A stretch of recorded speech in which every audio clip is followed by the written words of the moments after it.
ప్రాబబిలిటీలో ఈ ప్రాబ్లం చూడండి. Next, if a fair coin is tossed 6 times, the probability that the number of heads is greater than the number of tiles. Coin ఎన్నిసార్లు ఎగరేసాం? 6 times కదా. అంటే experiment repeat అయింది. మనం binomial distribution apply చేస్తే problem confusion లేకుండా ఈజీగా వస్తుంది. మొత్తం 6 times టాస్ చేసాము. ఏం కావాలి? మనకి హెడ్ కావాలి. Okay, requirement is head. అది ఎన్నిసార్లు కావాలి? That is more than the number of tiles. మనకు కావాల్సింది హెడ్డే, బట్ కావాల్సిన హెడ్ ఎన్నిసార్లు కావాలంటే it should be more than the number of tiles. Number of tiles కంటే ఎక్కువగా నెంబర్ ఆఫ్ హెడ్స్ రావాలి. రావాల్సింది హెడ్డే, కానీ అది మోర్ టైమ్స్ రావాలి. రైట్. సో దీన్ని బేస్ చేసుకొని, ఈ డేటాను బేస్ చేసుకొని బైనామియల్ డిస్ట్రిబ్యూషన్ అప్లై చేద్దాం. బైనామియల్ డిస్ట్రిబ్యూషన్లో మనకి తెలుసు కదా ఎలా అప్లై చేయాలో. సో ఇక్కడ ఏంటి? Number of trials. Binomial distribution అంటే ముందు నంబర్ ఆఫ్ ఇండిపెండెంట్ ట్రయల్స్. ఇక్కడ నంబర్ ఆఫ్ ట్రయల్స్ ఏంటి? n. Number of independent trials కదా, అంటే ప్రతి ట్రయల్ ఇండిపెండెంటే కదా, 6 కదా. రైట్. p ఏంటి? బైనామియల్ డిస్ట్రిబ్యూషన్ అప్లై చేయాలంటే మనకి npq కావాలి. p ఏంటి? Probability of success in single trial. అంటే ఒకసారి ఎక్స్పెరిమెంట్ చేసినప్పుడు మనకి ఏదైతే కావాలో దానికి ప్రాబబిలిటీ ఫైండ్ అవుట్. సక్సెస్ అంటే మనకు కావాల్సింది ఏంటి? Head. Chance of head, probability of getting head in single trial. Probability of head occurs in single trial. మొత్తం 6 సార్లు అక్కడ p ఒకసారి ట్రయల్కి మనం ఫైండ్ అవుట్ చేస్తే సరిపోతుంది. In single trial. ఇది ఎప్పుడు కూడా మనకు క్వశ్చన్ నుంచి వస్తుంది. క్వశ్చన్లో ఏదైతే కావాలో దానికి మనం ప్రాబబిలిటీ ఫైండ్ అవుట్ చేస్తాం. Okay, what is the chance of getting head in single trial? 1/2 కదా. Right. p is equal to 1/2. What is q? q is nothing but 1 minus p కదా. That is 1 minus 1/2, 1/2. ఇప్పుడు npqలు తెలుస్తాయి. ఎప్పుడూ కూడా మనకి random variable capital X ఎప్పుడూ కూడా binomial distribution అయినా పాజిటివ్ డిస్ట్రిబ్యూషన్ అయినా ర్యాండమ్ వేరియబుల్స్లో ఏ ప్రాబ్లం రిలేటెడ్గా ఉన్నా ర్యాండమ్ వేరియబుల్ ఏంటో రాసుకోండి. వాట్ ఈజ్ ఎక్స్ అనేది రాసుకోండి. మనం p ఆఫ్ ఎక్స్ అని క్వశ్చన్లో ఎండింగ్లో రాస్తాం కదా, అంటే ప్రాబ్లం చేసేటప్పుడు. మరి ఆ ఎక్స్ ఏంటో మనకు క్లారిటీ ఉండాలిగా. ఎక్స్ ఎప్పుడు కూడా నంబరే. అక్కడ మన క్వశ్చన్ ఏంటో చూడండి, number of heads is greater than the number of tails కదా. సో నేనేం తీసుకుంటున్నానంటే let x is equal to number of heads అని తీసుకుంటా. X is nothing but number of heads. అది మనకు ఆ number of heads greater than number of tails. అది క్వశ్చన్లో రిప్రజెంట్ చేద్దాం, క్వశ్చన్లో రాద్దాం. అది నెంబర్ ఆఫ్ హెడ్స్. నాకు కావాల్సింది నెంబర్ ఆఫ్ హెడ్స్, దాన్ని ఎక్స్ అనుకుంటున్నాను. అంటే నేను p of X find out చేయాలి. అది ఎక్కువ మోర్ నెంబర్ ఆఫ్ హెడ్స్కి మనం చేయాలి. రైట్. ఇప్పుడు డేటా ఎన్నిసార్లు మనకేంటి? మన క్వశ్చన్లోకి వద్దాం. Number of heads should be more compare to the number of tails కదా. రైట్. ఇప్పుడు నేను ఏం చేస్తున్నాను చూడండి, number of heads should be more compare to the number of tiles.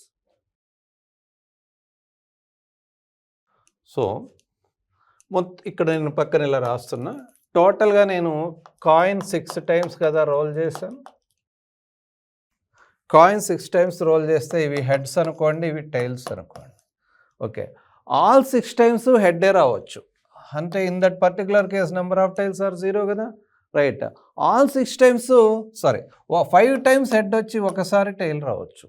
Okay, అదేవిధంగా 4 heads వచ్చి 2 టైల్స్ రావచ్చు. మొత్తం 6 timesలో పాసిబిలిటీస్ నేను రాస్తున్నా. 3 heads వచ్చి 3 టైల్స్ వచ్చి ఉండొచ్చు. ఓకే, అదేవిధంగా 2 heads 4 టైల్స్ వచ్చి ఉండొచ్చు. 1 head 5 టైల్స్ వచ్చి ఉండొచ్చు. 0 head 6 head. ఆల్ పాసిబిలిటీస్ రాసాం కదా. ఇప్పుడు నాకేంటి, నా ఫేవరబుల్ కేసు ఏంటి? నాకేం కావాలి? Number of heads should be more compare to the number of tails కదా. ఎస్. ఇప్పుడు ఇది చూడండి, ఇది నా ఫేవరబుల్ కేసే కదా. ఎక్స్ అనేది ఇవన్నీ నెంబర్ ఆఫ్ హెడ్సే కదా. Number of heads 6. Okay, 6 heads అయినా సరే that is more than the number of tails. ఇది కూడా నా ఫేవరబుల్ కేసు. ఇక్కడ కూడా number of heads are more compare to number of tails. ఇక్కడ కూడా number of heads are more compare to number of tails. But remaining 3 are not my favourable. Strictly greater. 3 కూడా కుదరదు. కంపల్సరీగా హెడ్స్ ఎక్కువ ఉండాలంట. అంటే ఆల్రెడీ మనం ర్యాండమ్ వేరియబుల్ ఎక్స్ ఏం రాసుకున్నారు మీరు? Random variable capital X is the number of heads. ఇప్పుడు ఆ ఎక్స్ ప్లేస్లోకి ఏమొస్తున్నాయి? Number of heads. మనకి మన క్వశ్చన్ ఏం కావాలి? Number of heads should be greater than the number of tails కదా. Number of heads should be greater than number of tails కాబట్టి so that x value, already x number of heads అనుకున్నాం కాబట్టి that x value may be 6 or may be 5 or may be 4. Okay, so ముందు నేను binomial distribution formula రాస్తున్నా. By binomial distribution by BD. What is P of x? P of x is nothing but NCx into P power x into Q power n minus x కదా. ఇప్పుడు నాకు required probability ఏంటి? నాకు కావాల్సిన probability required probability is P of x is equal to 6. అది నాకు favourable కేసే. Okay, number of heads is equal to 6. Or అంటే ప్లస్ ఆపరేషన్ కదా, number of heads is equal to 4. Or 5 కదా, ముందు 5 రాద్దాం. నంబర్ ఆఫ్ హెడ్స్ 5 కూడా నా ఫేవరబుల్ కేసే. అదేవిధంగా నంబర్ ఆఫ్ హెడ్స్ 4. ఆర్ అంటే plus operation. P of X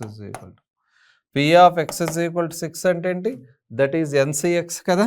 so ఎన్సిఎక్స్, ఎన్ అంటే 6, ఎక్స్ అంటే కూడా 6. ఎన్సిఎక్స్ ఇంటూ పీ పవర్, పీ 1/2 కదా, 1/2 హోల్ పవర్ ఎక్స్ అంటే 1/2 whole power, 1/2 whole power n minus X. Gap between 6 and 6 0.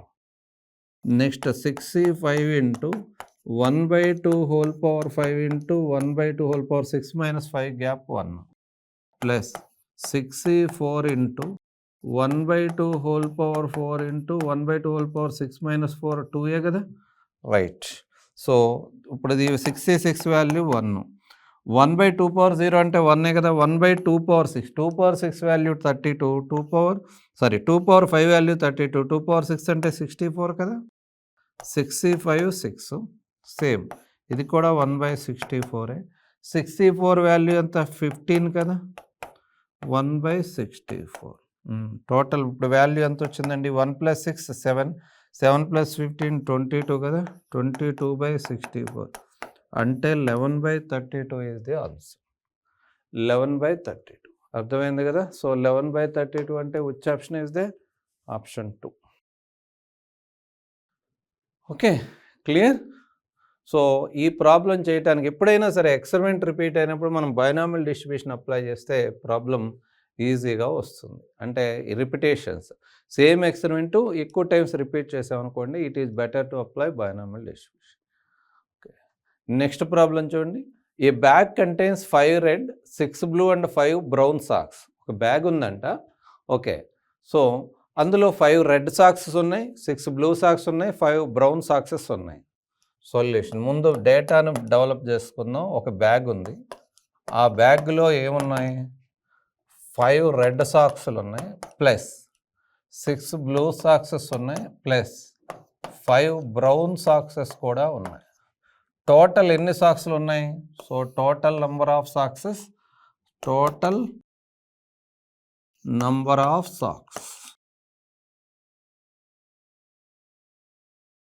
5 + 6 11, 11 + 5 16 కదా, రైట్ 16. ఇప్పుడు ఇది first basic data. If 2 socks are drawn at random, 2 socks are drawn అంటే select చేసుకున్నాం కదా. So what is sample space? Denominator ఏమవుతుంది? n of s, number of elements in a sample space. Out of 16 we are selecting 2, 16c2. What is 16c2 value? 16 into 15/2 into 1 కదా. So 8 times cancel అవుతుంది. 2 8 15 ఎంత? 120. అంటే denominator 120 fix అయిపోయింది. Numerator always comes from the question. నా favourable case, what is the numerator here? If 2 socks are drawn at random from the bag, the probability that both are same colour. రెండూ same కలరే అవ్వాలంట. రెండూ same colour అవ్వాలంటే both may be red, or both may be blue, or both may be brown అనే కదా. ఇప్పుడు favourable cases రాస్తున్నాయి n of e డైరెక్ట్గా.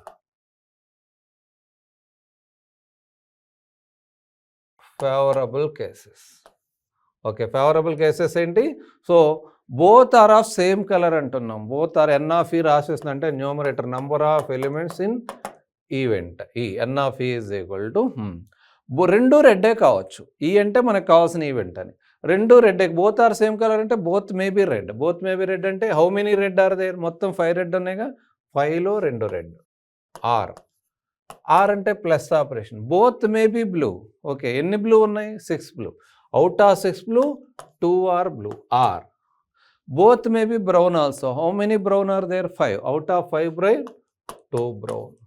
So that 5c2 value 10, 6c2 value 15 అంతే కదా. 6 × 5/2 × 1 అంటే 30/2 15.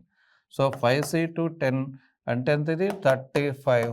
So therefore what is required probability here? Required probability is nothing but is 35 by అంతే కదా, n of e by n of s కదా, 35 by 120. అంటే cancel అవుతుందేమో కదా, 5 7 టైమ్స్, ఇక 2 టైమ్స్ 4 టైమ్స్, అంతే కదా. 7/24 is the answer. ఏదైనా ఆప్షన్ ఉంది? Yes, option 1 correct. Clear or not? Coming to the next problem discuss చేసుకుందాం. చూడండి, there are 27 students in a క్లాస్లో 27 స్టూడెంట్స్ ఉన్నారంట.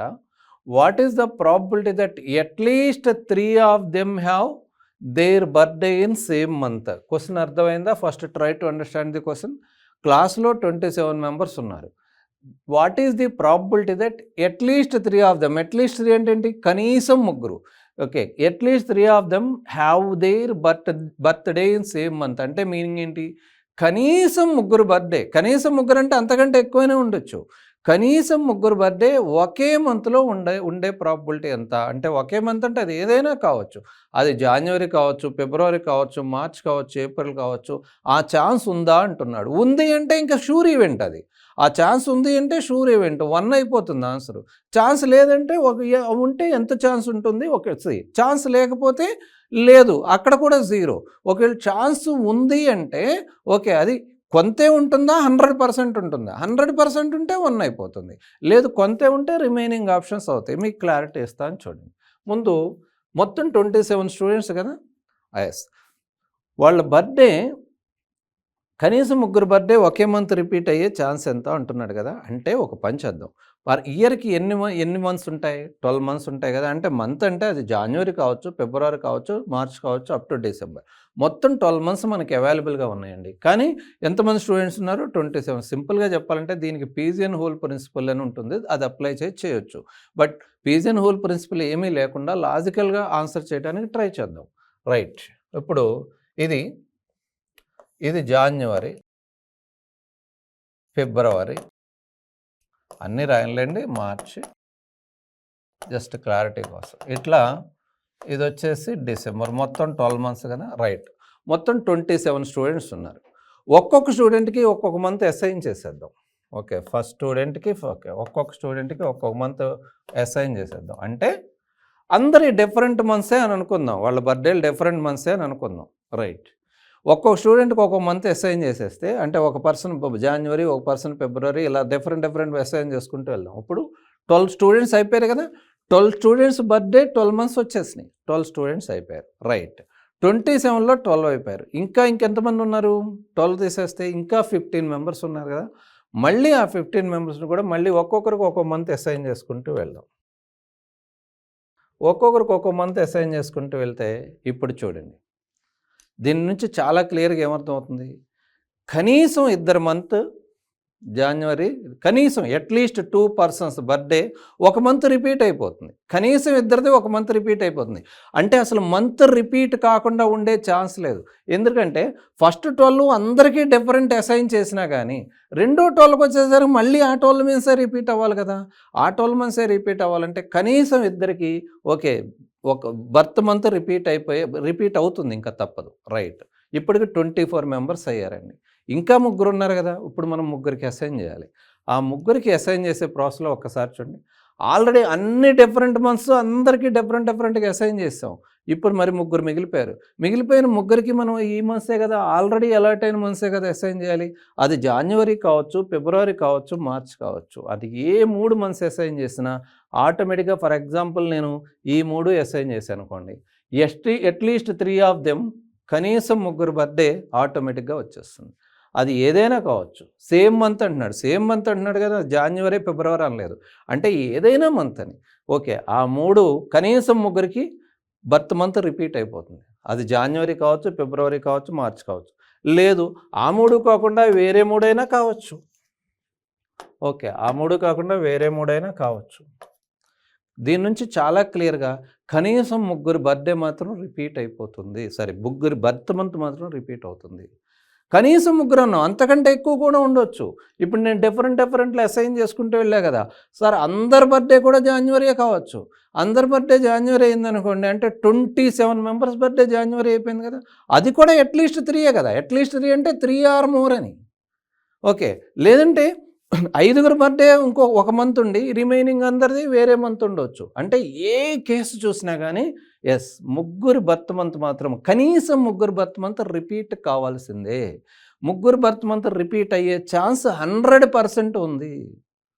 కొంత ఛాన్స్ ఉంది అనే అవకాశమే లేదు ఇక్కడ. కనీసం ముగ్గురు బర్త్ మంత్ 100% రిపీట్ అయిపోతుంది. 100% రిపీట్ అవటం అంటే event sure event. Sure event అంటే ఏంటి? ప్రాబబిలిటీ ఎంత? 1. ప్రాబబిలిటీ ఎంత? 1. Problem is looking different. ఇప్పటివరకు 1 ప్రాబబిలిటీ ఉన్న ప్రాబ్లమ్స్ చాలా రేర్గా చేస్తుంటాం. ఇది sure event. Here this event is sure event. అంటే ఖచ్చితంగా జరుగుతుంది. అసలు ముగ్గురు బర్త్ మంత్ రిపీట్ కాకుండా ఉండే ఛాన్సే లేదు. Okay, here the event is sure. Sure అంటే 100% జరిగే event. Therefore P of E, probability of that event, ఈ అంటే ఈవెంట్ అనుకోండి 1. So option 4 correct. ఓకేనా? రైట్. నెక్స్ట్ ప్రాబ్లం చూడండి. The probability that 2 friends share same birth month is. ఇద్దరు friends ఒకే birth month, almost ఇది previous question లాగానే ఉంది, కానీ దానికి దీనికి డిఫరెన్స్ చూడండి. 2 పర్సన్స్ ఒకే బర్త్ మంత్ని షేర్ చేసుకోవాలట. రైట్, ముందు N(f) చూద్దాం. Means all possible number of birth months ఇది.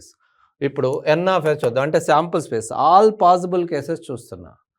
ఇప్పుడు ఫస్ట్ 2 పర్సన్స్ కదా, 2 ఫ్రెండ్స్ కదా, అంటే first person birthday falls in any of the 12 months కదా. ముందు డినామినేటర్ నేను ఆల్ పాసిబుల్ కేసెస్ రాయాలి కదా. First person birthday falls in any of the 12 months and product operation, ఎందుకంటే టాస్క్ కంటిన్యూ అవుతుంది కదా. Second person birthday also falls in any of the 12 months కదా, అవునా కదా. ఎందుకు? సో ఇక్కడ బర్త్ మంత్ రిపీట్ అయ్యే ఛాన్స్ ఉంది కదా. ఫస్ట్ పర్సన్ బర్త్డే జాన్యువరి అనుకోండి, సెకండ్ పర్సన్ బర్త్డే కూడా మళ్ళీ జాన్యువరి రావచ్చు. అంటే జాన్యువరి వదిలేసి రిమైనింగ్ 11 రాయలేం కదా. ఇక్కడ బర్త్డే కాబట్టి ఓకే, డేట్ కూడా రిపీట్ అవ్వచ్చు, అదేవిధంగా మంత్ రిపీట్ అవ్వచ్చు, వీక్ కూడా రిపీట్ అవ్వచ్చు. ఈవెన్ ఫర్ సెకండ్ అంటే రిపిటేషన్ మోడల్ ఇది. పర్ముటేషన్స్లో రిపిటేషన్స్ ఎలోడ్ మోడల్ ఉంటుంది కదా, ఆ కేసులోకి వెళ్తుంది. సెకండ్ పర్సన్ బర్త్డే కూడా 12 మంత్స్కి పాసిబిలిటీ ఉంది. సో ఇక్కడ డినామినేటర్ ఏమవుతుంది? ఆల్ పాసిబిలిటీస్ ఏమో వస్తాయి, all possible number of cases 12 into 12. Right, 12 into 12, 144 రాయకండి, ఎందుకంటే క్యాన్సిలేషన్ అయ్యే ఛాన్స్ ఉంటుంది కదా. ఇప్పుడు N(f) favourable cases. What is the favourable cases? Okay, 2 persons question ఇది. 2 persons share same birth month. Same birth month అని అంటే ఇద్దరూ కూడా ఒకే బర్త్ మంత్ని షేర్ చేసుకోవాలట. ఒకే బర్త్ మంత్ని షేర్ చేసుకోవాలంటే ఇద్దరు బర్త్ మంత్ ఒకటే అయి ఉండాలి. ఓకే, ఒకటే అంటే అది జనవరి కావచ్చు, ఫిబ్రవరి కావచ్చు, మార్చ్ కావచ్చు, డిసెంబర్ కావచ్చు. అంటే ఎన్ని మంత్స్ మనకి అవైలబుల్గా ఉన్నాయి? 12 మంత్స్ అవైలబుల్ ఉంది. Out of 12 months they have to choose any 1 month, అంతే కదా. బర్త్ మంత్ సేమ్ అవ్వాలంటే వాళ్ళిద్దరూ కూడా ఒకే మంత్ని చూజ్ చేసుకోవాలి. ఎన్ని మంత్స్ అవైలబుల్గా ఉన్నాయి? 12 months. Out of 12 months they have to choose any 1 month, that is 12C1. 12C1 value 12 కదా.